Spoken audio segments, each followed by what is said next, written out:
If we have a good presenter in class, let's do that quickly.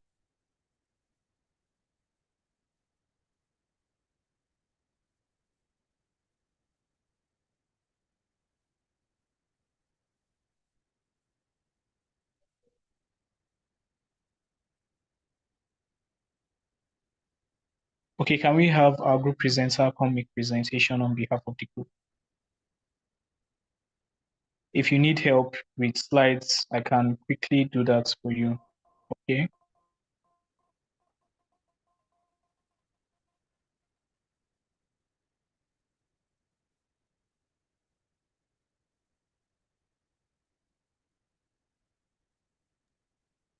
Okay. Miss Lennis, good evening, sir. Yes, good evening. We can hear you. All right. I saw your screen come on and go off. Do you need any assistance? Yes, please. I'm needing assistance with that. I couldn't get it to show. It just is glitching. I don't know what the problem is. So if you can help me. Okay, give me a moment. Let me Okay. try to do that.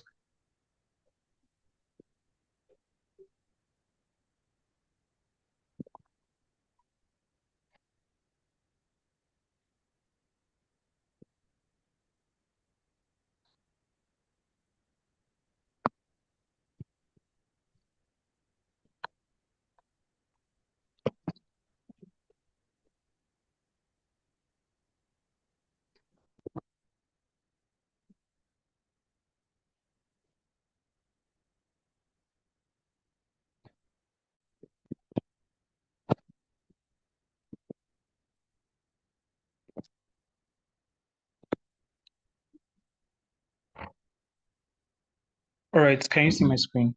Yes, sir. Thank you very much. All right, please, you can go ahead. Yes. Good evening, everyone. Good evening. This is Group 1, and my name is Eugenia Kaigama. I'll be presenting today on behalf of my group, and our topic for today is claim design and drafting. So I'll start by saying in patent law, claims are the most important parts of the patent documents.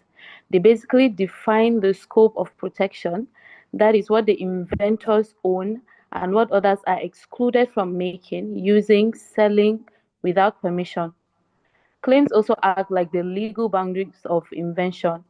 They basically set the basis for infringement and also influence the strength and value of patents during enforcement. Therefore, when someone applies for a patent, the most important part of the patent is the claim, because that's basically what the courts and every other person focuses on.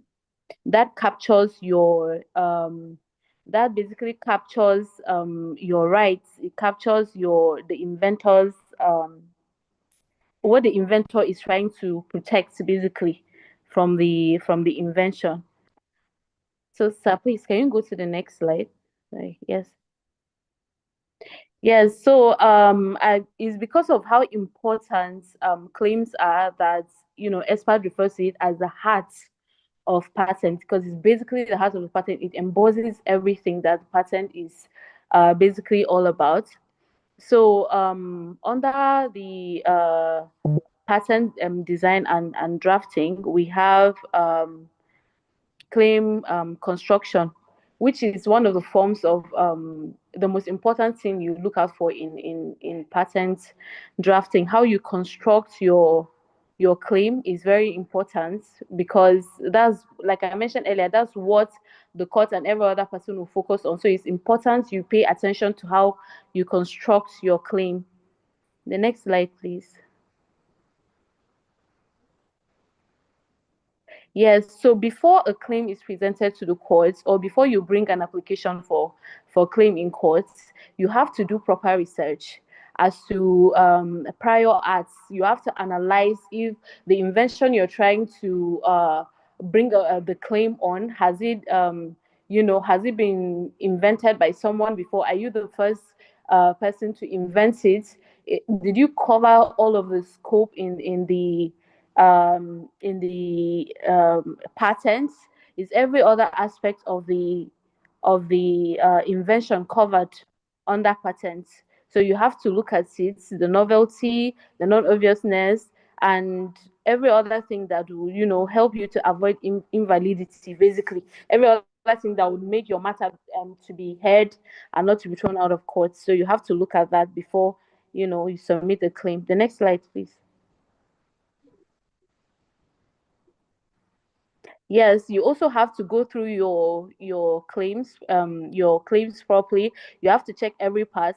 A claim would have to. It's very important for a claim to carry the preamble, the transitional phrase, and the body. So you have to check that your claim carries all these things, and that every other thing is spelled out without ambiguity in a very clear term that will make your even a layman to read your claim and understand what you're trying to drive at.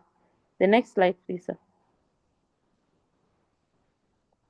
Yes. So, what are the best practices in drafting a claim? So, if you're drafting a claim, in order to make it devoid of ambiguity and basically straight to the point, you have to use clear and precise language. You also have to cover broad protection, avoid unnecessary limitation, and then ensure consistency with the specification. So your application would have to be consistent. The terminologies that you use in your application will have to be consistent. It has to be very clear without being ambiguous. The next slide, please. No. Yes. So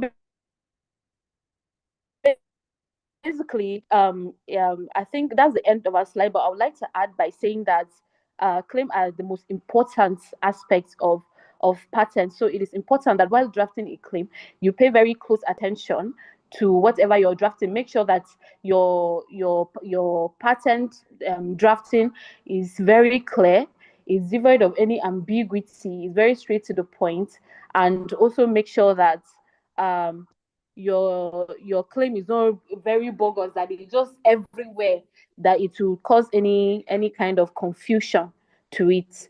So basically that's the presentation today from my group. Thank you very much everyone for listening. All right. That's Thank you very much, Eugenia, Yes, for sir. your presentation. Well Thank done to you and your team members for putting it together. We appreciate the efforts and the time it took your team to do the research and the work. So well done once again to everyone. So we've listened to the presentation from the mentees. Right now, we want to head back to our mentor, Ms. Amusa Shukurat. Thank you so much for joining us in today's class. We are happy to have you. Unfortunately, we were not able to have you in the last class, but we are happy that you are with us this week. Thank you so much, Ma, for joining in. Please, we would just like to hand over the class to you for the next, for what's the remaining part of class, and then we can just have questions and answers later on. Hi, Dennis. Can you confirm you can hear me? Yes, Ma, we can hear you. All right. Good afternoon, everyone. And apologies, I couldn't make last week class. Was Rakesh available? Yes, he was. Okay, that's good.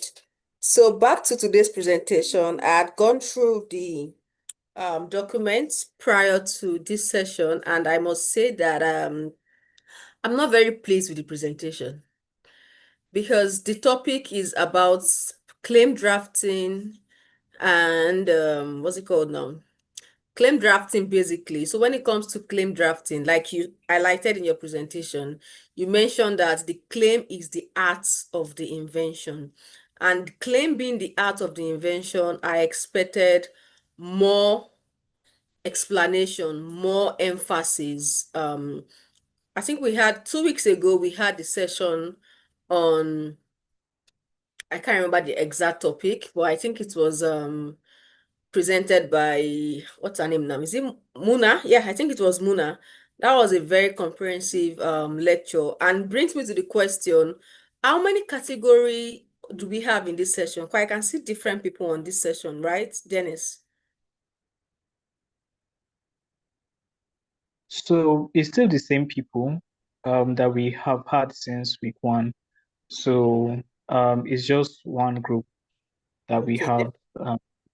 Okay. Then maybe we haven't had some people join some classes because I can see new names here. So I was wondering, is it the same set of students or different? So like I said, when it comes to patent, like claim is very important and all you have to do revolves around the claim.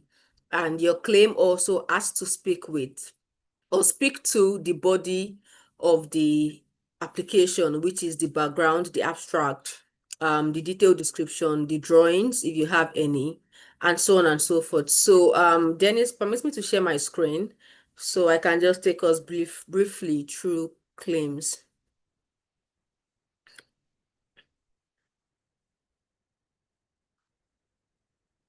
Okay. Can you confirm you can see my screen? It's coming up. Okay.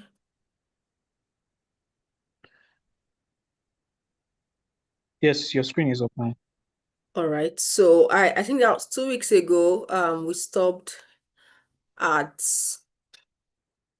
this particular topic. So today I'll just start from here so we understand better from drafting to application. So I think the topic for today is claim drafting and application, right? Dennis. So the topic is claim design and drafting. Okay, claim design and drafting. Okay, so let's start from the patent application process. So this was what I was supposed to take last week, but I wasn't available, so I'll just rush over it. So when you're drafting your application, you have to look at so many things, like so many things are involved. There is a process whereby you have to do on your own, which was talked about, I think 3 weeks ago, when Rakesh was kind of explaining that when you're looking at patent initially, you have to ask yourself some set of questions, such as what exactly are you doing? What category of IP is this? Then you have to ask yourself how. How do you do this thing? If this category falls under patent, trademark, or copyright or design, how do you go about protecting it? You also need to ask yourself the question why. Why do you want to protect it? Are you protecting it for protecting sake? Or does it have commercial value such that when you protect it, you are able to reap you're going to be able to incentivize that invention or that IP at the end of the day. You also have to ask yourself the question of when exactly should you file? Because when it comes to patent, what's it called now? There's this proverb that says delay is not denial, right? But in IP, delay is actually denial. Because if you delay in filing, if you don't file at the right time and somebody else's files before you, our IP system is more like a first come, first serve IP system. So if you delay and somebody else goes to file before you, the person is likely to have an upper hand. So in IP, delay can actually be denial. So that's where the question of when to file comes in. And also we have the question of where to file. Where do I want to file my application in? Do I want to file in a country where my competitors have? Which country do I have more consumers? Do I want to file nationally? And in the first week, we also talked about the route of filing, such as the national route, the regional route, and the international route. So you want to ask yourself where you want to file. Do you want to file nationally? Do you want to file regionally? Do you want to file internationally? If you're filing regionally or internationally, which countries are you designating? So these are the questions that you yourself, as the inventor, you need to be able to answer these questions when your consultant or your IP or your patent attorney is working with you. Then once you have been able to do all of that, you also want to do a patent search to say, fine, if I do a search, what exactly do I intend to achieve with this search? And also, which type of search are you doing? We explained that there are different types of searches in the class. I think 2 weeks ago, we have the prior art search that talks about basically the novelty of the invention.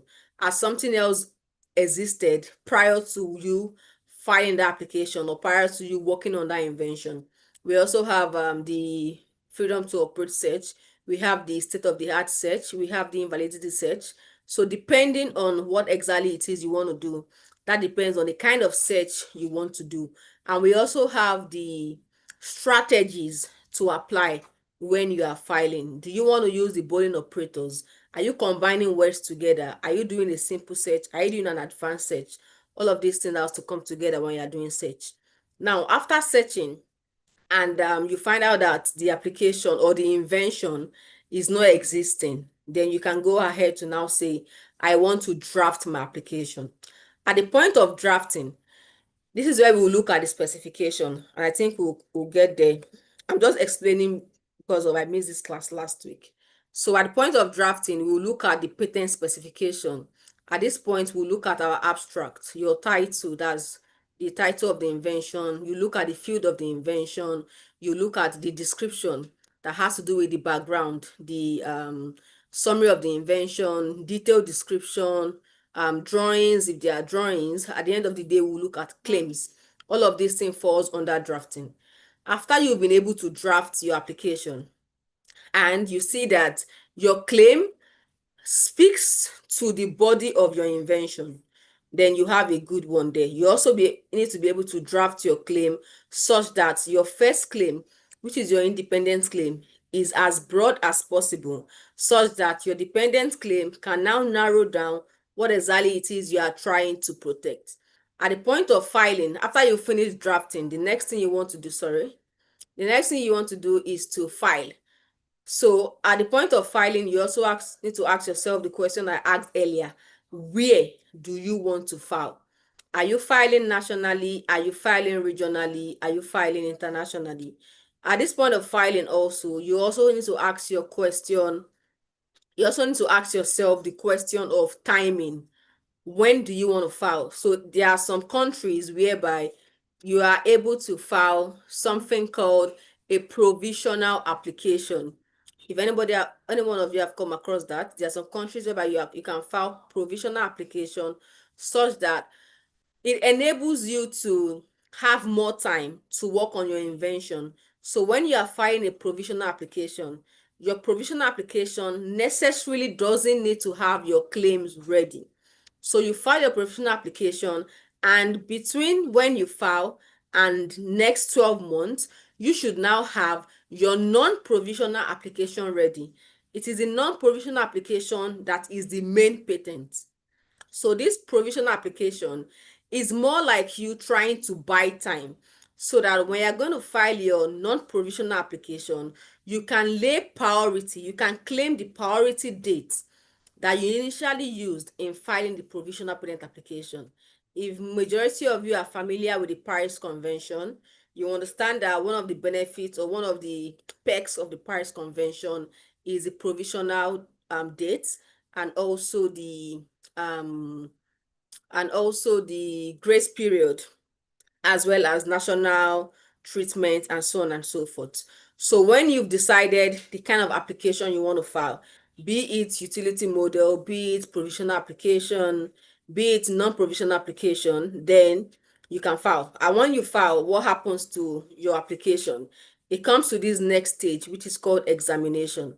In some countries carry out substantive examination, while some carry out formality examination. For example, countries like Nigeria, South Africa, I think I'm not so sure about Kenya, but I know Nigeria and South Africa kind of have similar laws, and these two countries do not carry out substantive examination. Substantive in the sense that they don't go ahead to look for prior acts to kind of invalidate your application, right? They don't do all those background check. All they do is just do it as to formality. Oh, do you have the name of your invention on your application? Does this name, does it fall under the patentable subject matter? Are you patenting something that is patentable within that jurisdiction? Do you have your name on the patent application? Do you put your abstract? Is your claim well situated? Do you have drawings? Do your drawings, do you attach it well? These are just formality examination. And this is what we do basically in Nigeria. So if somebody comes to oppose comes to oppose your invention in future, it is at that point you get to court. They will now start doing a substantive examination. But in the first place, there is no substantive examination, just formality. Now, if at the end of the day you are able to file your application and you come to this next stage, which is either grant or refusal of patent. If your application is okay, is up to standard based on the laws of that jurisdiction, you are going to be granted an application for your patent. But if it is refused, then probably you have to go back to work on it or see what you can do. Now, at this point whereby the patent registry decides to pass your invention, you come to this last stage of publication and certification of patent after grant. So this your patent application will be published in the patent publication journal, just like we have the trademark publication journal. When your application is published, it is opened up for opposition. So if anybody feels that your application should be invalidated based on maybe prior art set, that is not novel, or based on invalidity, maybe there's something wrong with your application or somebody has done it before, someone can oppose your mark. And at this point, you have to go back to counter their opposition. But if there is no opposition, then you come to this stage of certification and you'll be issued a patent grant at the end of the day. Now, you see, from examination to certification is handled by the patent registry. But prior act drafting and filing is between you, the inventor, and your patent attorney. So this is how the application process works. I'm not going to take my time much on this because I already spoke about this, about all of this. So let's just move forward. It's supposed to be last week class. I talked about types of patent, and for prior art search, you can use Google Patent. You can use Patent Scope from WIPO. You can use Espacenet. That's the EPO patent. You can use USPTO. You can use JPO, and so on and so forth. So now we are looking at drafting your patent application. We've done that as well. This is where the structure of the patent application I was talking about. You have the title of the invention, you have your abstract, the technical field, the description, the drawings, and the claims. So this is how it works. So now we are looking at 5 for today's class, which is claim. These are just the structure of the application. Okay, let's start with this. So this is an example. I'll start with this to explain claim.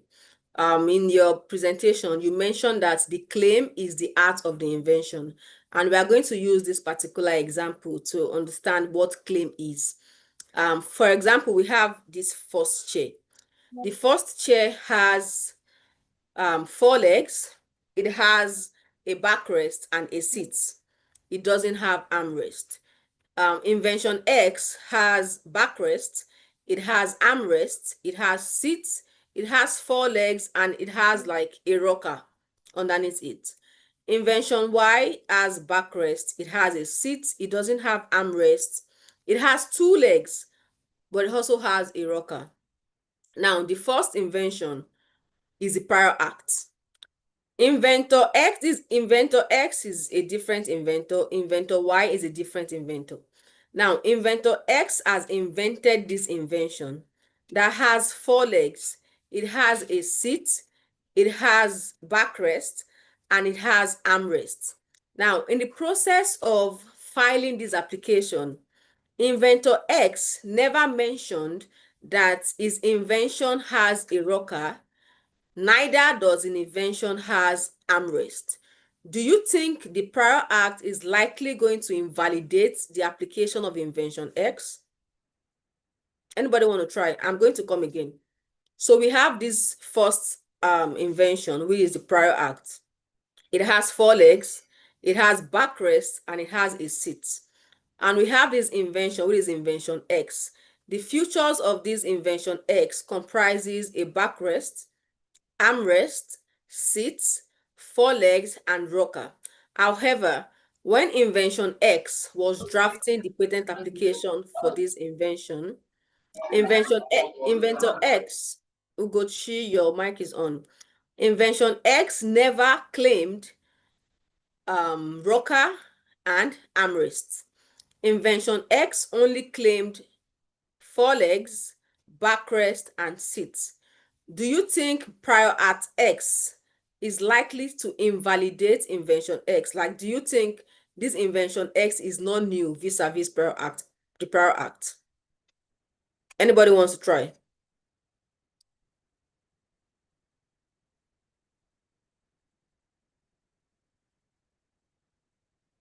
You don't have to be right.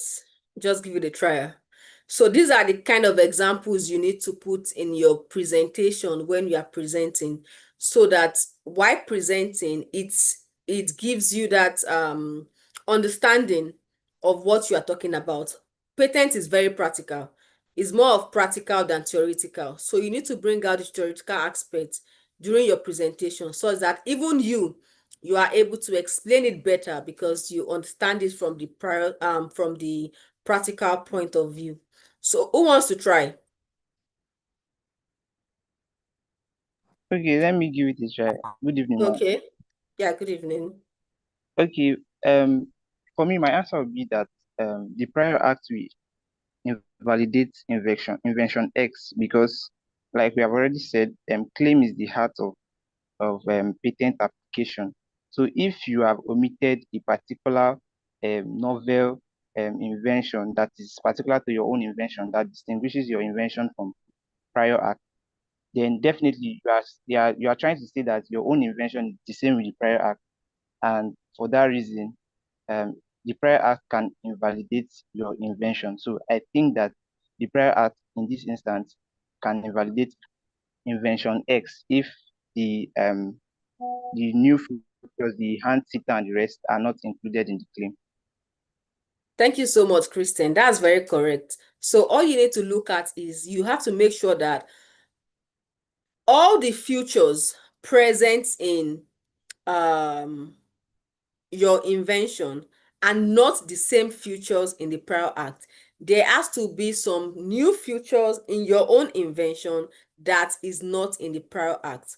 But if you look at the example I gave, you realize that all the features in the prior act are the same features in invention X. But in a case whereby this inventor X claimed rocker and armrest, then this prior act is not going to invalidate this application. Why? Because rocker and armrest are not claimed in this prior act. However, if we have two different prior acts and the other prior act has rocker and armrest, you can bring in those two prior acts together to invalidate invention X. So when you're trying to invalidate an application, for novelty, it is just one prior act. But for inventive step, you are able to use two prior acts to invalidate an application. So let's look at invention X against invention Y. Invention X has four legs. Invention Y has two legs. Invention X has a seat. Invention Y has a seat. Invention X has backrest. Invention Y has backrest. Invention X has rocker. Invention Y has rocker. Do you think invention X will validate invention Y? Anybody?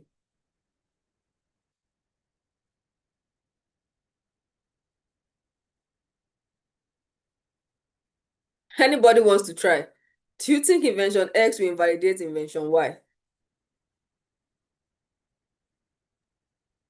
Yeah, I think if invention X had claimed the armrest in the patent, then it won't invalidate invention Y, because invention Y does not have um armrest. It has other things, but it doesn't have armrest, and then it has two legs, while invention X has four legs. So I think it depends on what the claim invention X is claiming. So in this case now, we are looking at invention Y against invention X, not the prior act any longer. Okay, we are done with the prior act. We are looking at now, our prior act now is invention X, and the main invention is invention Y. Do you think invention X as the prior act in this case, is it going to invalidate invention Y? Do you get the question? Invention X here is now our prior act, and invention Y is the new invention. Do you think this invention X as a prior act is going to invalidate invention Y?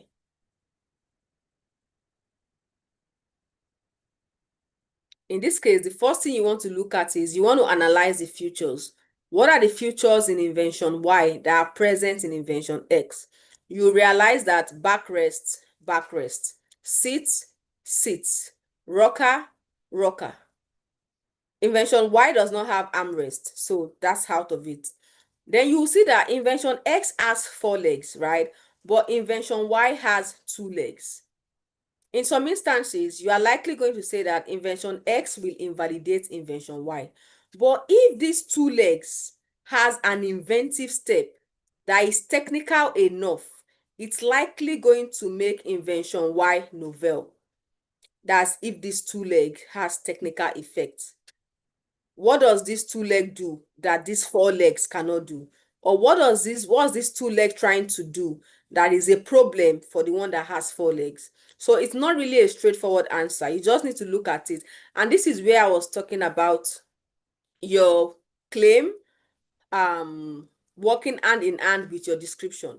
So at this point, as a patent examiner, you will now have to go back to the body of the patent application and try to look at the description. What did the inventor write? Is there any way where he explained the importance of this 2 leg? This stating how there is a problem with this one that has 4 legs, which the one that has 2 legs is trying to solve. I don't know if you understand what I'm trying to say.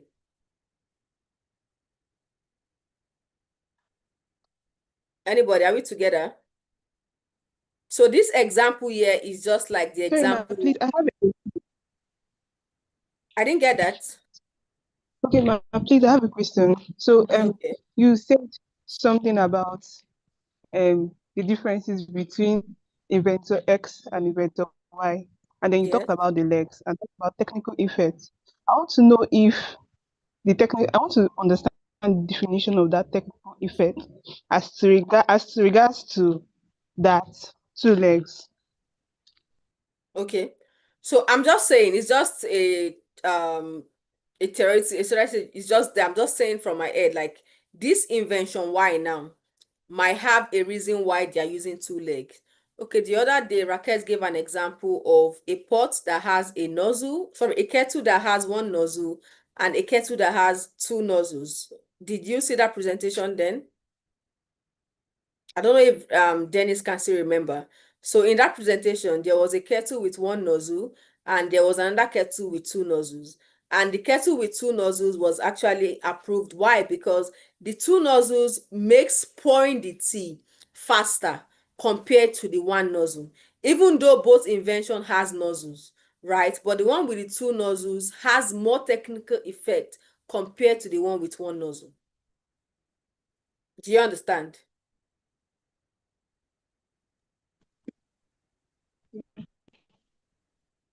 Is that clear, Ugochi?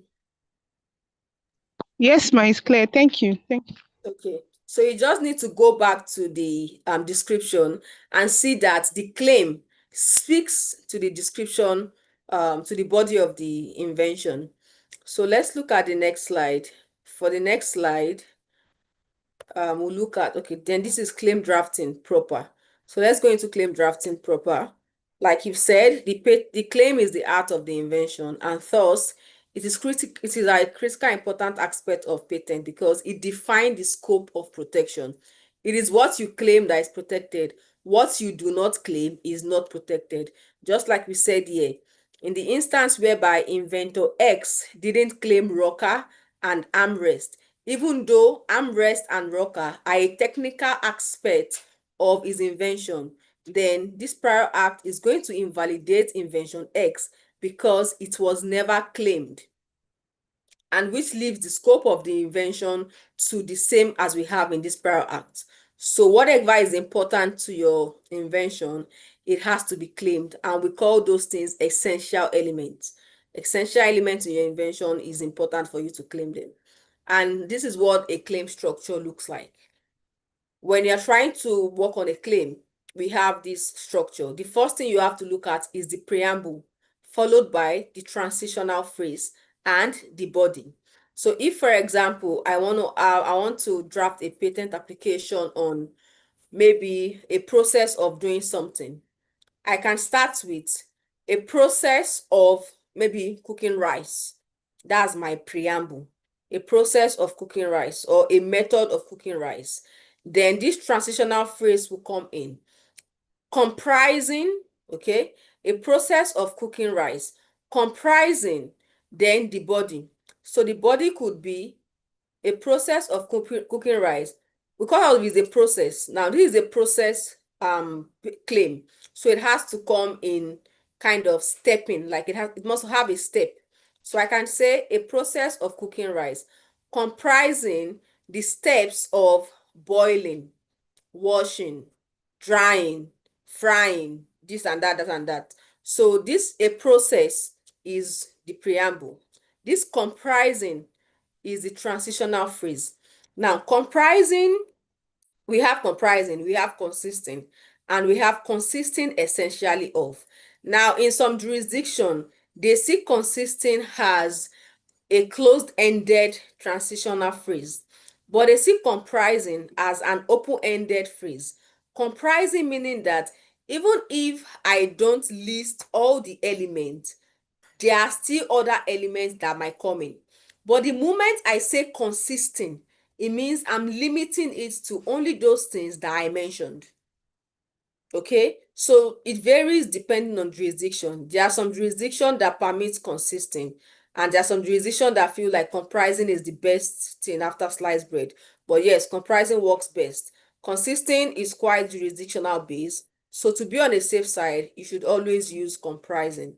So when it comes to patents now, it could be a process patent, it could be a machine patent, it could be a composition patent, it could be a Makush patent, that's when it comes to pharmaceuticals, and so on and so forth. But whatever type of patent it is that you're drafting, it always follows this same structure: preamble, transitional phrase, and body.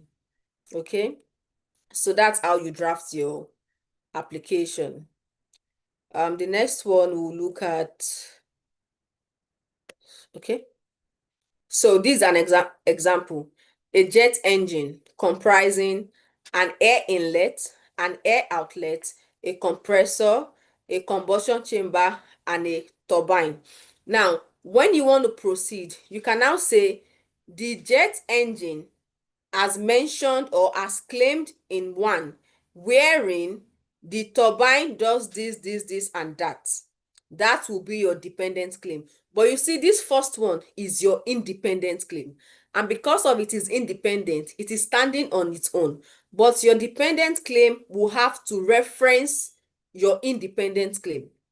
Okay? So if I say, like I told you, I said when you are doing anything about process, it's more of stepping.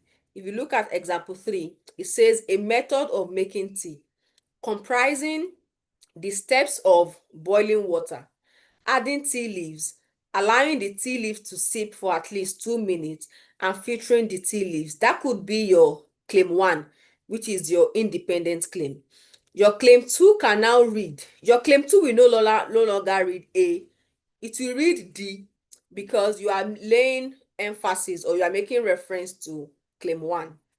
So your claim 2 will read the method of making tea in claim 1, wherein you can now say wherein the boiling water is set to a temperature of this degree Fahrenheit or degree Celsius. You can say the method of making tea in claim 1, wherein adding leaves, blah blah blah blah blah. You mentioned the number of leaves you are adding, but all of those are dependent. They are dependent on your claim 1, which is your independent claim. So your independent claim has to be broad. Your independent claim should not say the color of what you are doing. Maybe you are working on a chair and the color of your chair is red. It means when you claim red, if anybody comes and do a chair that has green, you can't say they are infringing because your claim limits your invention to red. So you have to be very broad with your independent claim. So I think that is that about that based on claim structure. It's more deeper than this, but for a beginner, this is what you need to know basically. This is just filing patent application. I mentioned this earlier. The routes to take and the Paris Convention, the national route, regional route, PCT, and this is what the PCT structure looks like. Then this is a conclusion. So yes, if we have questions, let's take questions. Over to you, Dennis. Thank you.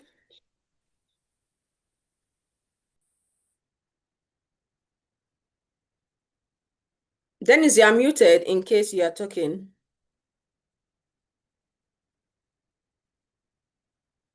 Yes, ma, sorry. I was trying to get my mic unmuted. Thank you so much, ma, for for running us through from last week into this week what we might have missed that you wanted us to know. Thank you so much, ma. We are really happy with the presentation that you made. So for the mentees, this is the opportunity for us to kind of dialogue, right? To also try to get the best out of our mentor and out of the class. So please, if you have questions you would like to ask in the session as regards claim design and drafting, please, you can go ahead and ask your question. Anything from Ms. Shukurat's presentation that you did not get, you can go ahead and ask. Do we have questions? You can raise your hand. You can send your questions into the chat box. So please, we're taking questions.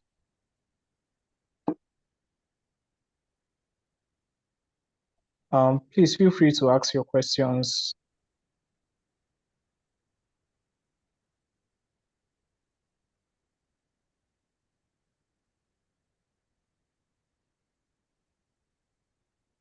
Do we have questions in class? Please go ahead and ask your question.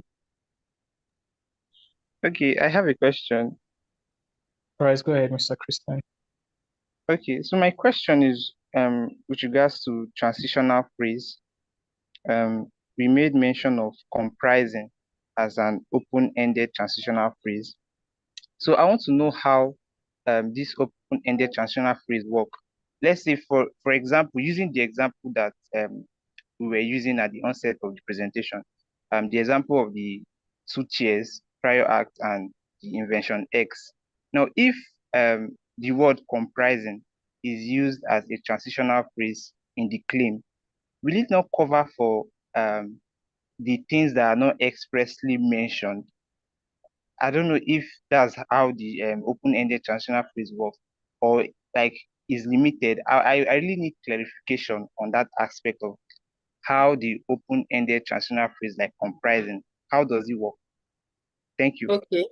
So let's assume you are working on maybe an invention such as maybe a pencil, and you say a material for writing comprising a lid, maybe a cover, an eraser,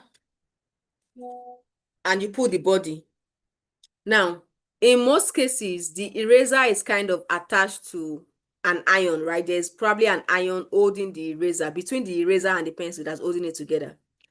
That kind of iron might not be an essential element. And you can even decide to bring it in your dependent claim because you mentioned comprising. So in your dependent claim, you can now say maybe the writing material as claimed in 1, wherein the eraser is attached to the body of the pencil using a silver whatever, right? Now, the only reason why you are able to refer back to eraser and that silver lining is because during comprising, you already mentioned it. But if you missed the eraser and you are using consisting, You can't bring back you can't bring back eraser in your claim 2 because you never mentioned eraser in your claim 1. I don't know if you understand. So if you look at the English meaning of consisting is consisting. If it's not it, it is not it. But comprising is open, like comprises so many things, right? It could be, let's say, if you're using it in the science way now, if you are saying comprising elements made of aluminium, you might not mention all the elements made of aluminium, but someone in the science field knows that elements made of aluminium probably exceed what you have listed, and so comprising works. But when you say consisting, you are only limiting it to what you have mentioned. That's the difference between that's the major difference between comprising and consisting. Does that explain your Okay. question? Yes, it does. Thank you, ma'am.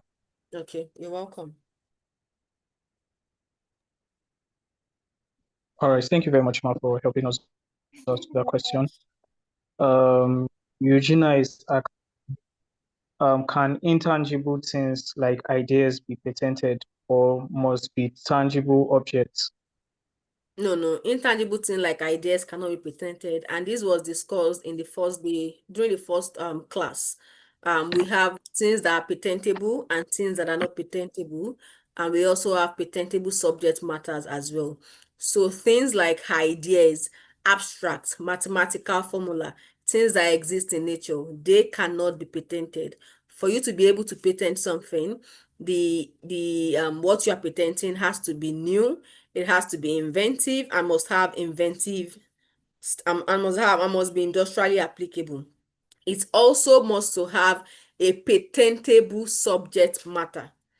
So for example, like I said things that exist naturally in nature cannot be patented. So if you come across and say that the title of your invention is maybe um how to produce oxygen or capture oxygen from the air. Capturing oxygen from the air also has to do with what do we call it now? Violating public morality or things that people don't see as something that is good. Because if your invention is supposed to capture oxygen in the air, of which that oxygen is supposed to be used by humans to be able to breathe, that means you are trying to kill people, right? Which is not a good thing. But in some jurisdictions is allowed. So what can be patented in Nigeria or what cannot be patented in Nigeria are patentable in some other jurisdiction. So you have to look at it vis-a-vis the laws of the jurisdiction you are looking at. Does that answer your question?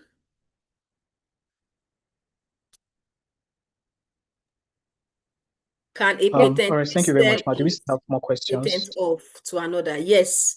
As a patent right holder, you have the right to license, transfer, assign, or sell your invention to somebody else. Can you have a sample draft of a patent application? Well, the thing is, there is no one sample draft. Different application has different drafting styles. The way you are going to draft application for a process is different from the way you are going to draft application for a system. It's different from the way you are going to draft application for a pharmaceutical patent. So it's not a one-way thing. But if you go online and you try to look for patent applications, you will see series of application drafting styles. Okay.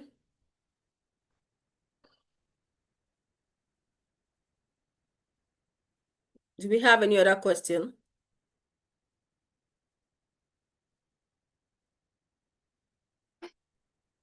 Sorry, any more questions on the mentees? Okay, it seems our mentees are out of questions. Thank you so much, Ms.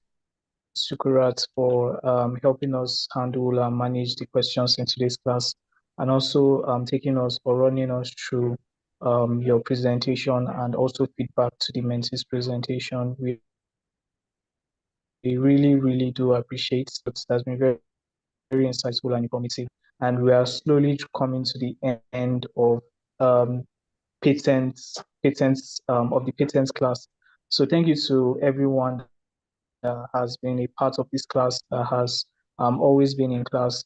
right? We really appreciate the time you take to be present, and we also thank our mentors who week in and week out take out their time to actually be here to also ask us questions, because it's not just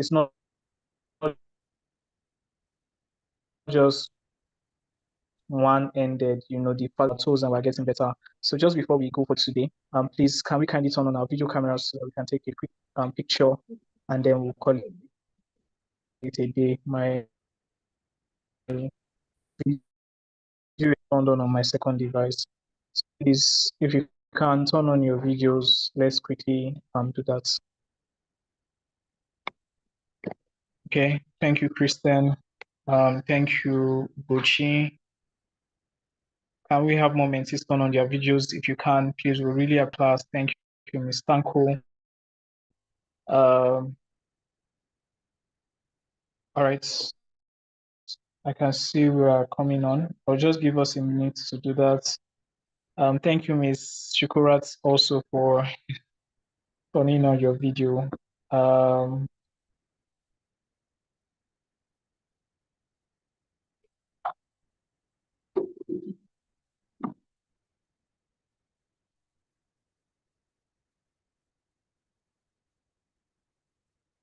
All right, that's from our end. Thank you very much. Thank you very much, everyone, for being here. So for patents, for patents drafting, for this patent class, we have one more class to go, right, for patent drafting. So please do not miss out on next week's session. Make sure that you are available in class, right, while we run through what is left of what we started in week one, right? Please, if you still want to do some recap on, what you might have missed, that if you are not available in any class, you can always make reference to the YouTube links that we send to your platform, right? To reference back to class and the discussions that were held, right? So please kindly ensure to do that. Thank you everyone for being here. We really, really do appreciate all your presence. Thank you once again, Ms. to do this for us. We are sincerely grateful. Goodbye everyone, and enjoy the rest of your weekend. Yeah.